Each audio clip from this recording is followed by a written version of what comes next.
যেখানে জুলাই যোদ্ধাদের জন্য বাজেট রাখা হয়েছে, সেটা আমরা স্বাগত জানাই। অবশ্যই যদি প্রয়োজন হয় আরো জুলাই যোদ্ধাদের পরিবারের জন্য বাজেট আমার মনে হয় রাখা উচিত, কিন্তু 17 বছরে আমাদের তৃণমূলে হাজার হাজার নেতাকর্মী, গ্রামের গরিব নেতাকর্মীরা যারা নির্যাতিত হয়েছে তাদের জন্য বাজেটে অ্যালোকেশন রাখা প্রয়োজন। মাননীয় স্পিকার, এখনো তারা ছিন্নমূল অবস্থায় রয়েছে, তাদের কথা আমাদের ভেবে দেখতে হবে। মাননীয় স্পিকার, মাননীয় প্রতিমন্ত্রী শামা ওবায়দ ইসলাম, ফরিদপুর 2, সময় 8 মিনিট। ধন্যবাদ মাননীয় স্পিকার। বিসমিল্লাহির রহমানির রহিম। আমি এই বাজেট অধিবেশনের বক্তব্য দেওয়ার প্রথমেই মহান আল্লাহ তাআলার কাছে শুকরিয়া আদায় করছি যে এত বছরের 17 বছরের জুলুম নির্যাতনের পরে আল্লাহ তাআলা আমাদেরকে সুযোগ দিয়েছে, তৌফিক দিয়েছে আমাদের সকলকে, সরকারি দল বিরোধী দল, এখানে আসার। আমাদের প্রথমে আমি স্মরণ করছি বীর মুক্তিযোদ্ধা, স্বাধীনতার ঘোষক শহীদ রাষ্ট্রপতি জিয়াউর রহমান এবং আমাদের গণতন্ত্রের মাতা বেগম খালেদা জিয়া, যারা দুজনেই বাংলাদেশের জন্য নিজেদের জীবনকে উৎসর্গ করেছিলেন। এই বাজেটের জন্য আমি প্রথমেই মাননীয় প্রধানমন্ত্রী জনাব তারেক রহমান এবং আমাদের সুযোগ্য অর্থমন্ত্রী জনাব আমির খসরু মাহমুদ চৌধুরীকে ধন্যবাদ জানাতে চাই। এই বাজেটটি দেখে আমার কাছে মনে হয়েছে যে গত 17 বছর যখন গুম, খুন, জুলুম, নির্যাতন, দুর্নীতি, টাকা পাচার চলছিল, তখন সুদূরে বসেও মাননীয় প্রধানমন্ত্রী শুধু দলই গোছাননি, সংগঠনই গোছাননি, উনি দেশের জন্য কাজ করে চলেছেন। এবং অর্থমন্ত্রীও যে নির্যাতনের মধ্যে থেকেও, কারাগারে থেকেও কিন্তু উনি দেশের জন্য কাজ করেছেন। এই বাজেটটি সেটারই প্রমাণ। আমাদের বিরোধী বন্ধুরা অনেকভাবে বাজেটকে সমালোচনা করার চেষ্টা করেছেন, অনেক পড়াশোনা করে এসেছেন, কিন্তু ইফ, বাট, কিন্তু, যদি অনেক কিছু দিয়েও ওনারা গতানুগতিক সমালোচনা ছাড়া নতুন কোনো সমালোচনা ওরা দিতে পারেন নাই। মাননীয় স্পিকার, এই বাজেটকে বিভিন্নভাবে বিশেষায়িত করা হয়েছে। বিরোধী দল থেকে বলা হয়েছে চ্যালেঞ্জিং বাজেট, দিবা স্বপ্ন। এটি একটি দিবা স্বপ্ন নয়, এটি একটি বাস্তব, রিয়েলিস্টিক বাজেট, যে বাজেট বিএনপি সরকারের দ্বারাই বাস্তবায়িত হওয়া সম্ভব।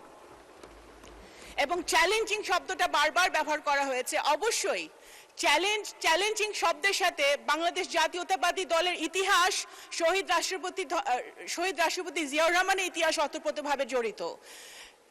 মুক্তিযুদ্ধের সময় বাংলাদেশ যখন একটি চ্যালেঞ্জের মুখে ছিল, তখন এই চ্যালেঞ্জের মুখ থেকে বাংলাদেশের মানুষকে দিশা দেখিয়েছিলেন স্বাধীনতা ঘোষণা দিয়ে শহীদ রাষ্ট্রপতি জিয়াউর রহমান।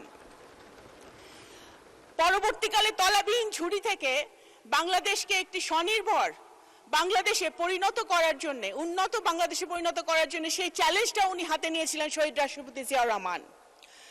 এবং স্বৈরাচারীদের হাত থেকে বাংলাদেশকে আবার গণতন্ত্রের পথে নিয়ে আসার জন্য এই অবিরাম চ্যালেঞ্জটি হাতে নিয়েছিলেন দেশনেত্রী বেগম খালেদা জিয়া।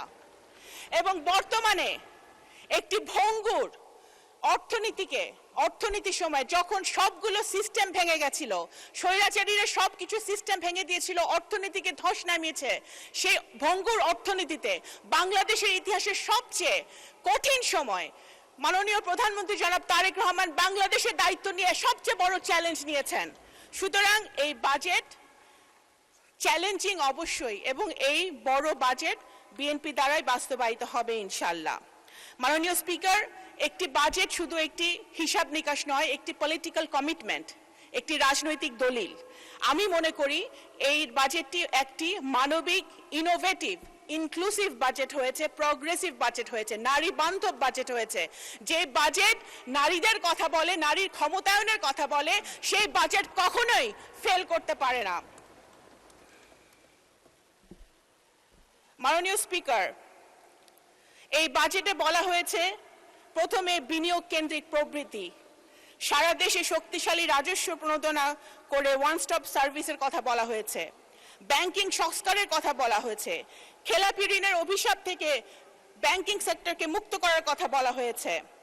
সবচেয়ে বেশি বলা হয়েছে যুব ক্ষমতায়ন, ডেমোগ্রাফিক ডিভিডেন্ডকে ডেমোগ্রাফিক শক্তিতে রূপান্তরিত করে যুব শক্তিকে নতুন দেশে বিনির্মাণে কাজে লাগানোর কথা বলা হয়েছে।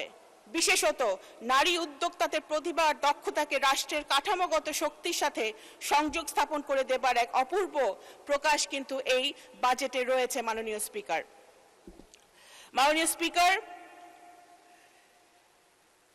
এই বাজেটে বলা হয়েছে সুন্দরভাবে, আমাদের অর্থমন্ত্রী কিন্তু তুলে ধরেছেন, বৈশ্বিক অর্থনীতির একটি সিগন্যালিং মেকানিজম, সম্পদ, ইনকাম এবং মুদ্রা, যে আলাদা আলাদা চারটি শব্দ, চারটি শক্তিশালী শব্দ মাননীয় অর্থমন্ত্রী সেটা বুঝিয়ে দিয়েছেন। আমাদের এই বাজেটে যদি আমি বড় দাগে যদি হাইলাইট করি, কৃষিতে 12 লাখ কৃষকের যে 10,000 টাকা পর্যন্ত কৃষি ঋণ মওকুফ, 25.22 লাখ প্রান্তিক কৃষককে বিনামূল্যে বীজ, সার ও উপকরণ, কৃষক কার্ড পাইলট কর্মসূচি, স্বাস্থ্য, হেলথ কার্ড চালুর ব্যবস্থা, রংপুর, খুলনা, রাজশাহী, বরিশাল, সিলেট, কুমিল্লা সহ বিভিন্ন জেলায় শিশু হাসপাতাল চালু। এগুলো শুধু টিপ অফ দ্য আইসবার্গ। মাননীয় স্পিকার, শিক্ষাতে আমাদের 2 লাখ প্রাথমিক শিক্ষার্থীকে বিনামূল্যে school uniform, mid day meal, বিজ্ঞান তথ্য প্রযুক্তিতে পেপ্যাল ও আন্তর্জাতিক পেমেন্ট গেটওয়ে চালু, ফ্রিল্যান্সারদের সুবিধা, 1500 শিক্ষা প্রতিষ্ঠানে বিনামূল্য ওয়াইফাই, বিদ্যুৎ ও জ্বালানিতে সংস্কার, পরিবহন ও যোগাযোগে ইলেকট্রিক বাস চালানোর একটা কথা হয়েছে, মহিলা শিশুর জন্য পিঙ্ক বাস চালুর কথা হয়েছে, ফ্যামিলি কার্ড চালুর কথা, ফ্যামিলি কার্ড অলরেডি চলমান আছে, এবং স্থানীয় সরকার পল্লী উন্নয়নে বিশাল বাজেট রাখা হয়েছে। এগুলো শুধু এই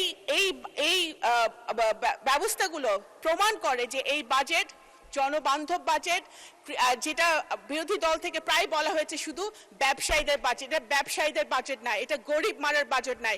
যদি কিছু হয়ে থাকে এটা গরিবদেরকে বাঁচানোর বাজেট, রক্ষার বাজেট। আবার বলা হয়েছে বাজার থেকে বিপুল আমরা ঋণ নিয়েছি।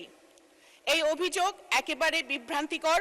মাননীয় স্পিকার, এগুলো কৌশলগত বিনিয়োগ, ভোগ নির্ভর ঋণ নয়। বাংলাদেশের সরকারি ঋণ জিডিপি অনুপাতে বর্তমানে প্রায় 42%, যা জাপান, যুক্তরাষ্ট্র, যুক্তরাজ্য, চীন এবং ভারতের তুলনায় অনেক বেশি সুষম ও টেকসই।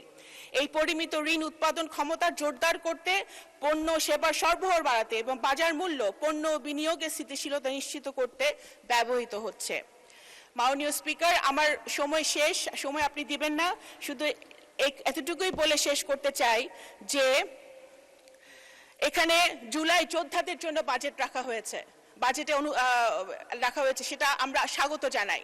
অবশ্যই যদি প্রয়োজন হয় আরো জুলাই যোদ্ধাদের পরিবারের জন্য বাজেট আমার মনে হয় রাখা উচিত, কিন্তু 17 বছরে আমাদের তৃণমূলে হাজার হাজার নেতাকর্মী, গ্রামের গরিব নেতাকর্মীরা যারা নির্যাতিত হয়েছে তাদের জন্য বাজেটে অ্যালোকেশন রাখা প্রয়োজন। মাননীয় স্পিকার, এখনো তারা ছিন্নমূল অবস্থায় রয়েছে, তাদের কথা আমাদের ভেবে দেখতে হবে। মাননীয় স্পিকার, আপনাদের অসংখ্য ধন্যবাদ।